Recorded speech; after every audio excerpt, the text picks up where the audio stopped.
So I just finished watching the final season of The Boys, and I got three things that I observed while watching it. Needless to say, I did enjoy it. If you enjoy it, that's cool. But I had seen how The Boys has kind of descended in terms of quality, in terms of writing, over the past couple of years, and I kind of just want to give my take on it, and if you feel the same, that's cool. Number one, besides the episode recaps on the beginning of every episode, there was no transition between what happened last episode and in the current episode. So that kind of messed with the time, messed with the progression in terms of the story and character development. Case in point, when Firecracker died. Oh yeah, spoilers. I'm gonna probably be spoiling this, so sorry about that. I'm gonna be spoiling. So yeah, when Firecracker died, no one from Homelander's inner circle discussed where she's at, what happened to her. It was just swept under the rug. We only found out from the show actually acknowledging it when Starlight and Mother's Milk, uncovered her body in some type of morgue. But things like that where we're not able to kind of get a sense of time, sense of progression, because they're just popping from one scene to the next. It just felt very checklisty, and I was disengaged through the whole time because we weren't kind of recapping or closing out those previous stories. Point number two, everyone seemed to have like a potty mouth.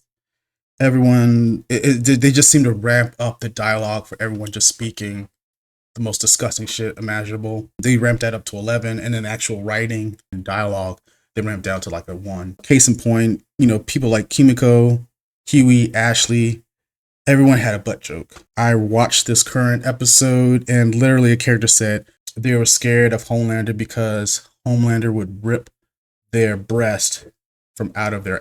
And I was like, okay. So everyone is just, when you're scared or afraid, you just turn into a belligerent asshole. Just spouting out the most disgusting shit imaginable. Well, I mean, it's not disgusting, but it's just like, Jesus, like there's not one character that has not said anything, except the dog, except Terror. So, and it just felt very nonsensical. It felt very just lazy in terms of like, oh God, I wasn't laughing. I was like, oh, when I was listening to it. So, and then my last part, it just seemed the satire failed to satire because real world events out satired the show. And I think this is happening with a lot of media, a lot of content where, we are you start to see shows that are attempting the satire and then they just don't want to go too far. Like, I think the show had a really great idea. They could have really explored a real foreign power influencing America and controlling the world, but they opted not to do that. They chose to go with the old Christian fundamentalist route, which is valid. That's part of America too. But there's other events that are happening right now with another foreign power that they could have talked about, but they didn't, they sidestepped that. And the whole thing with the Elon Musk joke, that felt flat. The Jesus commercial, that felt flat and nonsensical. It just felt, a lot of it felt like padding. A lot of it felt like we're just spinning our wheels until the boys come close to finding out how to combat this quote unquote immortal Homelander. The whole season just felt like so much padding. There was just so much. They were stretching out different things, and I wasn't engaged. I wasn't engaged at all. And then I'm gonna give them a bonus take on the thing that I wouldn't say that was bad, because there's one little shining moment that got me. All the deaths that happened, with Firecracker, which was, that scene was really really good, but I felt nothing when it happened. I was like, okay, cool. But the scene, everything building up to that scene, that final moment was really great. But besides that one, the death of Black Noir, which seemed, that made no sense at all. Like, this guy is super strong, he could fly, and he gets killed by fucking the Deep in the most stupidest way. And they kept overdoing it. He kept, they kept finding ways to go behind people's back and choke them out and slice it. It just seemed lazy. Black Noir's death didn't, it just pissed me off than anything. And then the Deep's death, like that was dragged out. Like, this whole battle on the beach, like she could literally just dropped him in the ocean, but she didn't know about the vendetta the sea people had against him. But yeah, I was like, this character has lasted way too long. He's done so much despicable shit, and him dying in that way, like they literally could have done something far worse. But I guess he deserved the way he died, in the manner he died. But I didn't really feel anything about that. And then Homelander's death, where he was literally begging on his knees to Butcher, and he was talking about, "No, please don't kill me. I'll eat, your whatever." Like I was like, God, like I mean, I'm pretty sure this would be him with the depowered. I'm not sure if he said these things in the book. I think Black Noir killed him, and Black Noir was a clone of Homelander or whatever. But the changes they made to come to this point didn't seem valid. They didn't seem warranted. They just seemed like, oh, we're just going this way to tell this particular story, when they kind of didn't want to go other ways to tell the story where it could have been better. I felt that Butcher killing Homelander, it may have been better if Starlight, more poetic justice if Starlight had killed Homelander, because she's technically, she is a soup. She has godlike powers, and it would be fair for Homelander to die at the hands of a woman than the hands of Butcher. But they did what they did. They said what they said. And it happened the way it happened. The only death that really struck a chord with me the entire season was from a character that didn't have any dialogue. They weren't even human, and it was Terror.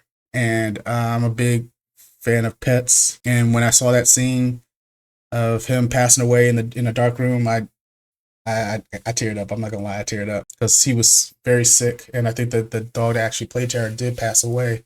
So this is where they're honoring him. I think that death was more meaningful, the most meaningful death in that entire show versus all the other ones. It seemed more graceful, seemed more peaceful. It seemed more poetic that Butcher's one last friend didn't even say goodbye, just went out and left Butcher alone. And I thought that was, it was a sad choice, and it's the only one that got to me. But yeah, overall, I'm not really satisfied with that way The Boys ended. I was kind of dreading watching it because all the episodes leading up to it just weren't working. They weren't jiving. I was doing other things while watching it, and I usually do that when I'm disengaged from the show. But this seems to be happening a lot, where you're seeing writers who maybe they just either fell out of love, they just can't keep up with the tone, or a combination of the three, or the writing is just not, or they decide to change things to such a degree where it just falls flat, like where Mother's Milk, he was getting married, and Frenchie dying. I felt nothing. There's no connective tissue to that, because Frenchie wasn't really a great character. None of the characters are great. I'm trying to find sympathy with these like monster people, and I can't find any sympathy. I can't find any empathy with these people. And so when their deaths happened, I felt nothing. I didn't care. I really didn't care. The only one I cared about was from Terror. And like I said, he didn't talk. He was a dog, which is bad. Which is like, you guys had all this time and all this money to craft this story and find it out to the completion, and it just felt flat. And I'm finding that a lot with the last final season, where we're just done. Let's just move on to The Boys Mexico, wherever they're going, the prequel series, whatever they're doing. Let's just get this behind us. And like that's fine. That's fine. But I mean, this is where we are. I'm not saying all shows are doing this, but there's a trend going on where we're seeing a lot of horrible finales, and The Boys joins them. So I hope and pray Invincible doesn't end this way. Keep my expectations low and see what happens. But yeah, that's all I got. If you like what I say, feel free to like, share, subscribe, and I'll see you on the next one. Cabs out.